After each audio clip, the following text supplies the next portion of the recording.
Hello mga kalingap, for today's video mga kalingap, magandang bagong reaksyon, bagong araw. Kamusta tayong lahat mga kalingap?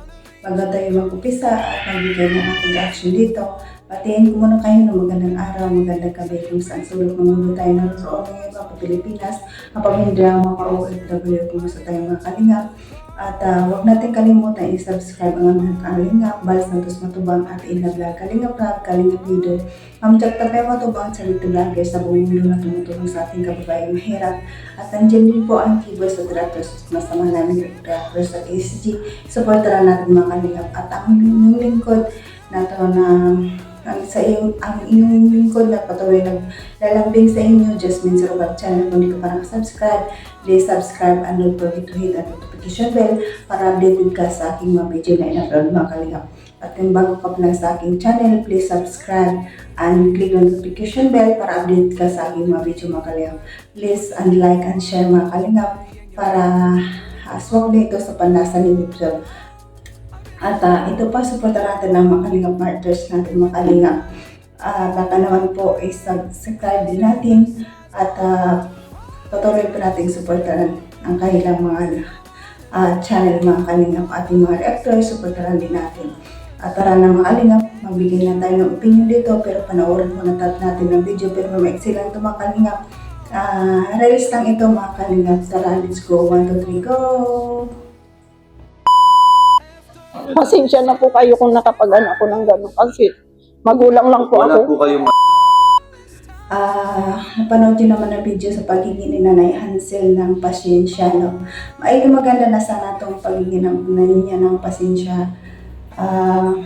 Pero marami kasing mga nasa palibot nila kaya ganun na lang ang kanilang pagbago, no? Mga source dito, source doon, kaya sila ay nagbago na lalo si Bansi.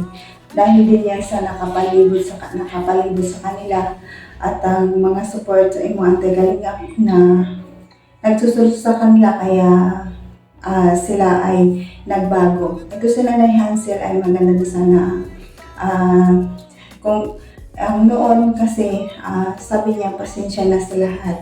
Pero ang masakit sa kanya dahil nga yung anak niya nga sabi nga protektahan nila. Pero sa kabila ng lahat sila ay nagbago. No? Nakita naman natin na bigla silang hindi natin naintindihan na sabi ng balahor sila na kayabal. Yung daw ang dahilan kung bakit sila nagpatulpo, no? Nakakalungkot na kasi nagbago ang isip nila, no? Pero ang dahilan talaga yan dahil sa masusunod sa mga nakapalibot sa kanila, no? Sabi nga din ni Beshi noon, ang dahil sa nakapaligid sa kanila ang nagpapagugulo sa kanila.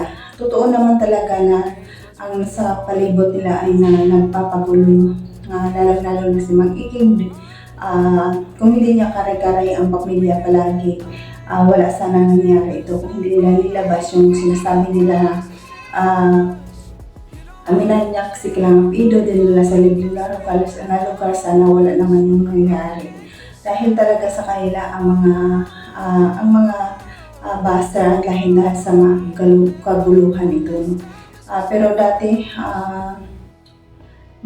maganda pa yung pagkitungo nila, mabait pa sila, pero ang sabi niya nga noon, nilakang mas Kalingap Ido sa kanila, di ba umayaw na si Bianca pagka umayaw na siya sa love team, di ba sabi ni Kalingap Ido, nanay ni Bianca, kung gusto ba talaga ni Ido na magpatuloy ay pumunta lang siya sa bahay, welcome naman siya, no? Pero bakit ngayon sobra lang talaga ang galit ni Beyonce, no? Ang sinabi niya sa tumpo na inanyak siya ni Kalingap Ido, harap-harapan. Pero si Papa Eds, parang mabait pa rin sa kanya, no? Yun ang kay Papa Eds kasi hanggang ngayon mabait pa rin siya, no? Yun nga, ang paghingi ng nanay ng sorry ni Nanay Hansel, sana okay na yun, no? Pero wala tayong magawa kasi sila mismo ang nagbago sa kanilang sarili. Dahil sa mga sol-sol, dahil sa mga antay, sila ay nagbago. Pero titingnan mo talaga, wala talagang mali dito si Kuya Bal sa nangyari, no? Ang sabi, binabalahura sila ni Kuya Bal, pero wala naman talagang gano'n nangyari.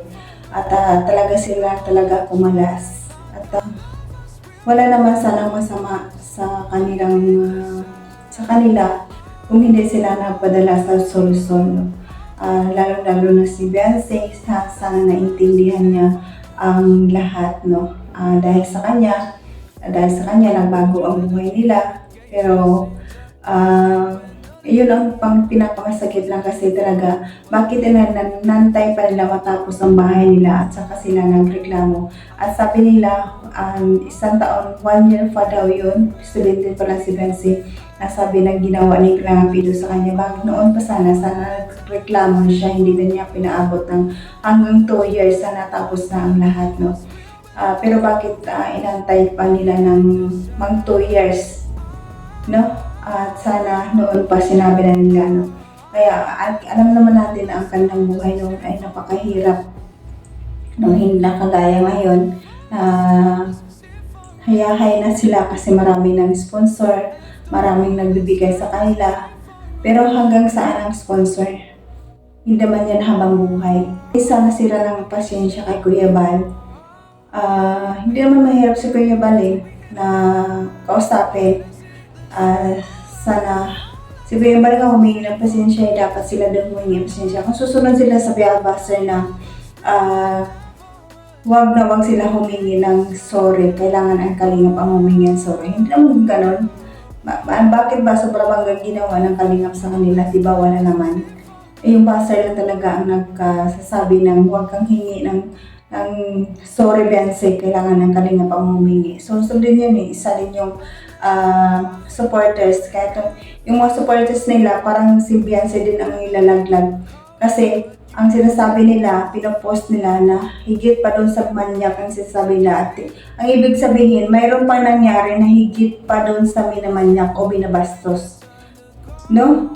Sinong kahihiyan yun, di ba, kay Beyonce? Kasi, di ba, estudyante pa yun, nag-aaral pa siya, di ba pakita sa mga classmates na, ay, gano'n na pala si Beyonce, may nangyari na pala, gano'n. Pero ay yung mga supporters na yun, bakit nila pinopost na higit pa sa manyak ang ginawa?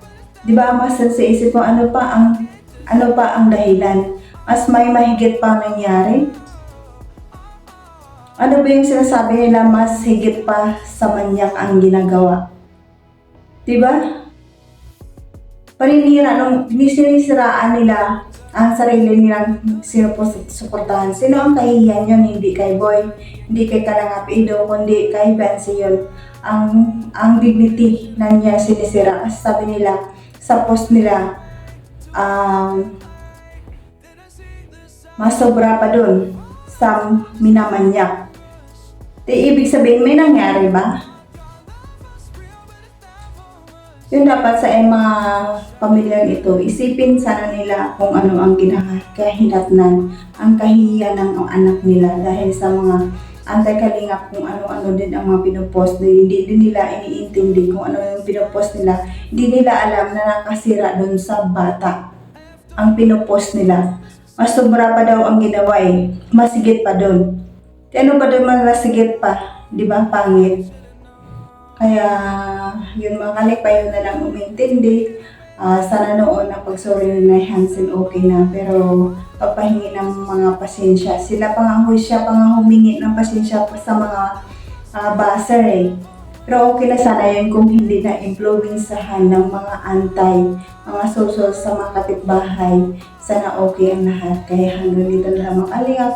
Sana supportahan nyo rin ako sa next video ko hanggang sa muli. Kung nagustuhan nyo Kalingap, paki-like and share ang aking video. God bless at all and God bless mga Kalingap. Bye-bye!